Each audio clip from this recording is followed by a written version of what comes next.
For me, never giving up meant just that. I mean, every single day when I woke up, I thought, today's the day.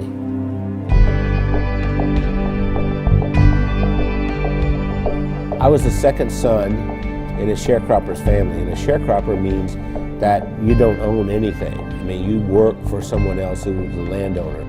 We had practically nothing. Everything was hand-me-downs from someone else. I didn't have shoes, and to this day my toes are all grown under because I didn't have shoes. I remember I had this encounter with my mother, and I said, you know, tell me you love me, and she didn't do it. And so I went down and I sat on this creek bank, and I thought, you know what? I don't care if anybody loves me, I love me. I made a list of goals that I wanted to accomplish, and they were laughable because I didn't even have 2 nickels to rub together, but my first goal was I was going to be a millionaire by the time I was 35. Number 2, I was going to have food to eat because we were always hungry. I mean, my little brother and I used to make mud pies to stop the hunger pains, and I was going to travel all over the world. Those were my goals.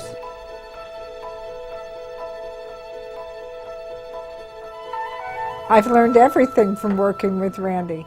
I didn't know anything about business. I started out, before I met Randy, I was a teacher, a mathematics teacher.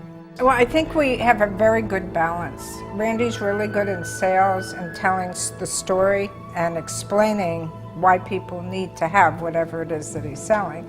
And then he comes to me and says, Wendy, can we make it do this? And I have to get it done.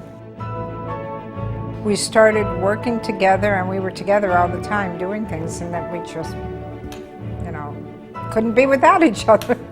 Yeah, once she got exposed to me, it was downhill from there. I mean, she could not last a day without me. That's probably true. That's what the COO does here. Does hair? She preps me. Spit on it, honey, like you used to do. I never spit. We retired a few times. Did he tell you that? We've tried retirement 3 times, but we never figured out exactly how to do it because we've worked all of our lives. We took a year and we traveled around the world. Then when the decision of the day became, where are we having breakfast? I thought, we're in trouble. If I were giving you advice and you were meeting Wendy for the first time, I would tell you, don't get your feelings hurt if she uses her phone while she's meeting with you. Hey, Kim. Hey, Chris. Okay. I'll see you in the morning. All right. Bye. Bye-bye. I kind of feel like a triage nurse at a hospital. And every week I go in and I reprioritize. No, I'm not approving that. I think what drives Wendy is her desire to be the best and provide the best of service to everyone. Awakened at 2:30 in the morning, and I hear this little click, click, click, click, click, click, click, click. And it's Wendy over there looking something up at 2:30 in the morning. And I'll say, why aren't you sleeping? You can do that tomorrow morning. We are the definition of entrepreneurs. And we don't like doing one thing at a time. We have to do a lot of things at the same time.